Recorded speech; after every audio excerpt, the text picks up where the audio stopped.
जल में बसे कमोद नहीं, चंदा बसे आकाश, जो है जाको भावना सोता ही के पास। कमल जल में खिलता है और चंद्रमा आकाश में रहता है, लेकिन चंद्रमा की परछाई, चंद्रमा का प्रतिबिंब जब जल में चमकता है, तब कबीर दास जी कहते हैं, कमल और चंद्रमा में इतनी दूरी होने के बावजूद वह दोनों कितने पास हैं। जल में चंद्रमा का प्रतिबिंब ऐसा लगता है जैसे चंद्रमा खुद कमल के पास आ गया हो। वैसे ही जब कोई इंसान ईश्वर से प्रेम करता है तो ईश्वर स्वयं चलकर उसके पास आते हैं। हरे कृष्णा।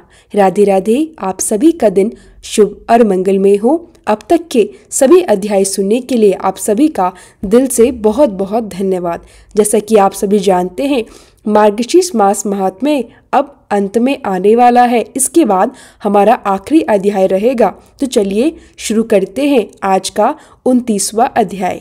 पिछले अध्याय में आपने सुना कि भगवान श्री कृष्ण अपने नंद बाबा को समझा रहे थे। कहा, बाबा आप ब्रज में जाइए। जब नंद जी ने फिर से आग्रह किया, एक बार वापस तो चलिए, तब भगवान श्री कृष्ण ने कहा, तात कर्म फल भोग के अनुसार संयोग और उसी से वियोग भी होता है और उसी से क्षण मात्र में दर्शन भी प्राप्त हो जाता है। भला उस कर्म भोग को कौन मिटा सकता है?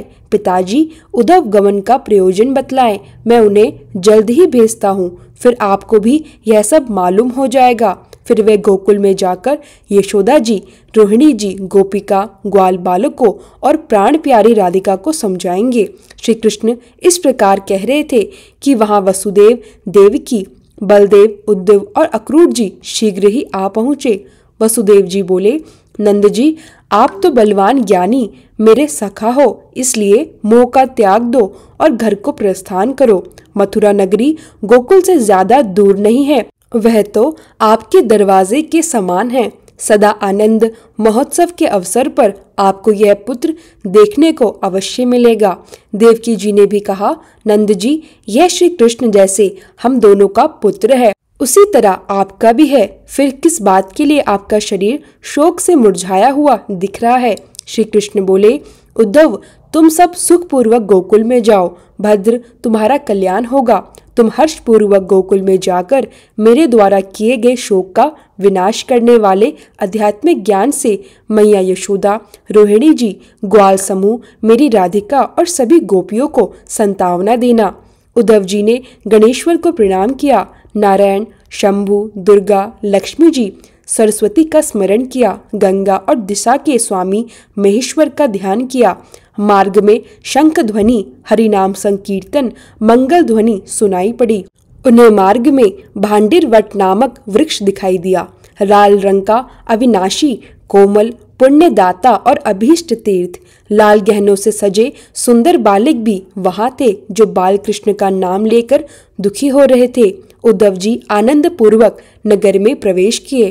यशोदा जी और रोहिणी ने उनका कुशल समाचार पूछा। उद्धव जी ने कहा, हे यशोदे वे सब सकुशल है और नंद जी भी आनंद पूर्वक है। श्री कृष्ण और बलराम जी के साथ कुछ देर में आएंगे। मैं विधि पूर्वक आपको सब समाचार सुनाने के लिए यहाँ आया हूँ।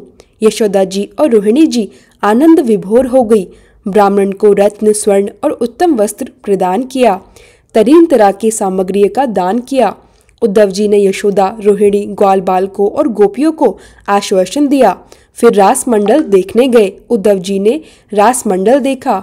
रास मंडल चंद्रमंडल के समान गोलाकार था। सैकड़ों केलों के खंभों से सुशोभित असंख्य गोपी और श्री कृष्ण वहां उपस्थित थे। उद्धव जी ने यमुना जी की परिक्रमा की। चंदक, चंपक, युथिका, केतकी, माधवी, मौलसरी, अशोक, कणिका वनों की परिक्रमा भी की। नागेश्वर, लवंग, शाल, ताल, पनस, रसाल, मंदार वनों का दर्शन किया। रमणी कुंज वन का आनंद लिया। इस दौरान राधिका जी अभी भी शोक में थी। वह चंद्रकला के समान सुंदर, नेत्र कमल जैसे, कानों में सोने के रंग बिरंगे कुंडल जलमलाए, अत्यंत कलेश में उनका मुख लाल और गला सूख गया था। उद्धव जी ने भक्ति पूर्वक उनको प्रणाम किया। कहा, मैं श्री राधा के चरण कमलों की वंदना करता हूँ। जो ब्रह्मा देवी पर वास करने वाली वृंदा को नमस्कार है। जो सबकी माता और सर्वशक्ति स्वरूपा है, उन्हें मेरा नमस्कार है।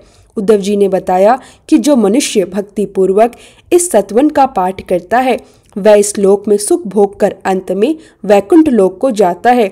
बंधु वियोग, रोग शोक उससे दूर रहते हैं। राधिका जी ने उद्धव जी से पूछा, वत्स तुम्हारा क्या नाम है? किसने तुम्हें भेजा? कहाँ से आए हो? और नंद जी वहाँ क्यों रुके हुए हैं? उद्धव जी ने कहा, सुमुखी मैं उद्धव हूँ।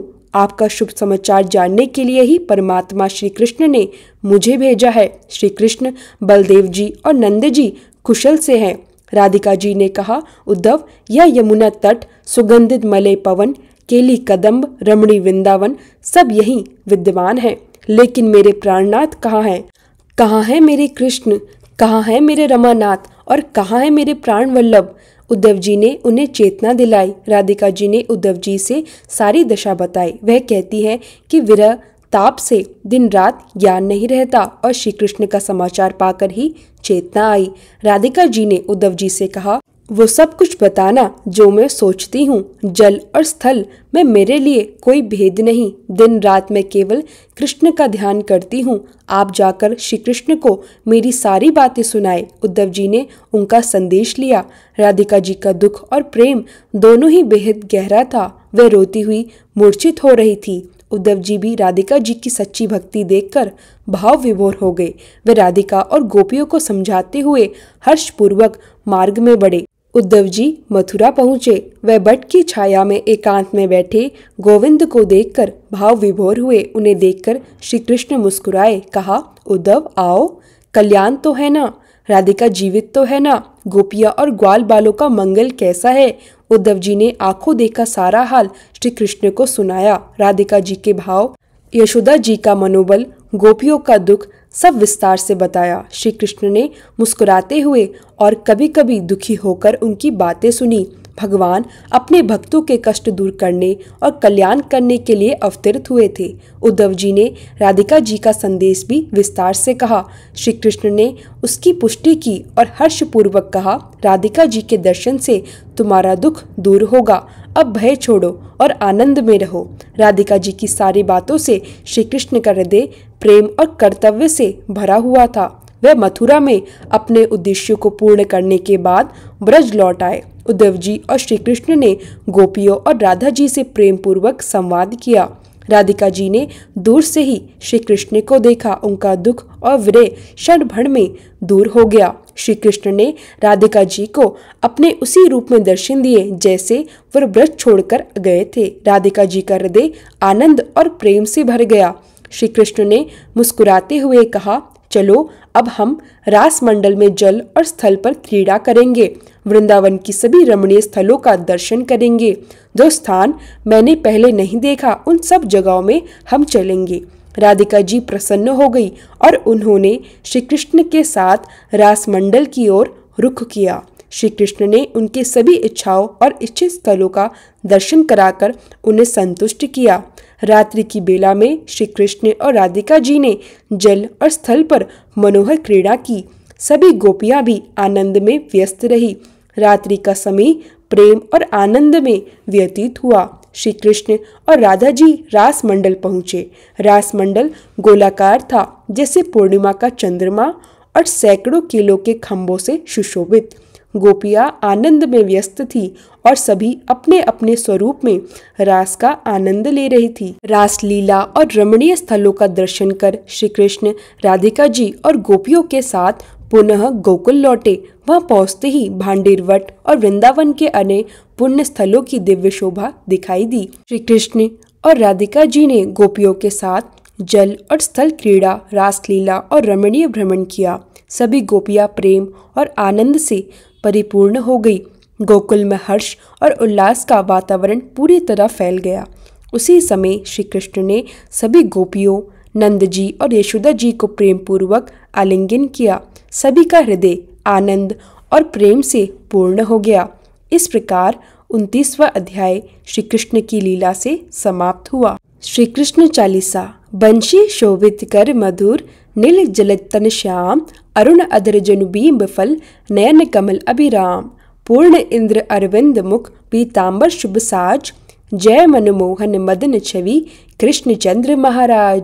जय यदुनंदन जय जगवंदन, जय वसुदेव देवकी नंदन, जय यशोदा सुत नंद दुलारे, जय प्रभु भक्तन के दृक्तारे, जय नटनागर नाग नथैया, कृष्ण कन्हैया धेनु चरैया, पुनि नख पर प्रभु गिरवर धारो, आओ दीनन कष्ट निवारो, वंशी मधुर अधर धरि तेरी, होवे पूर्ण मनोरथ मेरो, आओ हरि पुनि माखन चाखो, आज लाज भारत की राखो, गोल कपोल चिंबुक अरुणाड़े, मृदु मुस्कान मोहिनी डारे, रंजित राजीव नयन विशाला, मोर मुकुट वैजंती माला, कुंडल श्रवण पीत पट आछे, कटी की कड़ी काचन काछे, नील जलज सुंदर तन सोहे, छवि लखी सुरनर मुनि मन मोहे, मस्तक तिलक अलग घुंघराले, आओ कृष्ण बांसुरी वाले, करी पय पान पुत नहीं तारियो, अका बका का गसुर मारियो, मधुवन जलत अग्नि जब ज्वाला, भे शीतल लगती ही नंदलाला, सुरपति जब ब्रज चढ़्योड़े साई, मसुर धार वारी वर्षा आई, लगत लगत ब्रजचहन बहायो, गोवर्धन नखधारी बचायो, लखी यशोदा मन भ्रम अधिकाई, मुख मह 14 भुवन दिखाई, दुष्ट कंस अति उधम मचायो, कोटि कमल जब फूल मंगायो, नाथ कलेहि तब तुम लीने, चरण चिन्ह दे निर्भन कीन्हे, करी गोपिन संग रास विलासा, सबकी पूरन करी अभिलाषा, केतिक महाअसुर संगरायो, कंसी केस पकड़ी दे मारियो, मात पिता की बंदी छुड़ाई, उग्रसेन कह राज्य दिलाई, मही से मृतक छौ सुतलायो, मातो देव की शोक मिटायो, भौमासुर मुर दैत्य संहारी, लाए शतदस सहस कुमारी, दे भीड़ी तीर चीर सहारा, जरा सिंधु राक्षस कह मारा, असुर बकासुर आदिक मारियो, भक्तन के तब कष्ट निवारियो, दीन सुदामा के दुख टारियो, तंदुल 3 मुठ मुख डारियो, प्रेम के साग विदुर घर मांगे, दुर्योधन के मेवा त्यागे, लखी प्रेम की महिमा भारी, ऐसे श्याम दिन हितकारी, भारत के पार्थ रथा के, लिए चक्र कर नहीं बलता के, निज गीता के ज्ञान सुनाए, भक्तन हृदय सुधा वर्षा आए, मीरा थी ऐसी मतवाली, विष पी गई बुझाकर ताली, राना भेजा साप पिटारी, शालीग्राम बने बनवारी, निज माया तुम विधि ही दिखायो, उड़ते संशय शकल मिटायो, तब शत निंदा करी तत्काला, जीवन मुक्त भयो शिशुपाला, जब ही द्रौपदी टेरे लगाई, दीनानाथ लाज अब जाई, तुरत ही वसन बने नंदलाला, भरे चीरबे अरि मुँह काला, असनाथ के नाथ कन्हैया, डूबत भवर बचावत नैया, सुंदर दास आसुरधारी, दया दृष्टि कीजे बनवारी, नाथ सकल मम कुमति निवारो, शमहु बेगी अपराध हमारो, खोलो पट अब दर्शन दीजे, बोलो कृष्ण कन्हैया की जय। यह 40 कृष्ण का पाठ करे उरधारी, अष्ट सिद्धि नवनिधि फल, लहे पदारथ चारी, बोलो कृष्ण कन्हैया लाल की जय। राधा रानी की जय हो।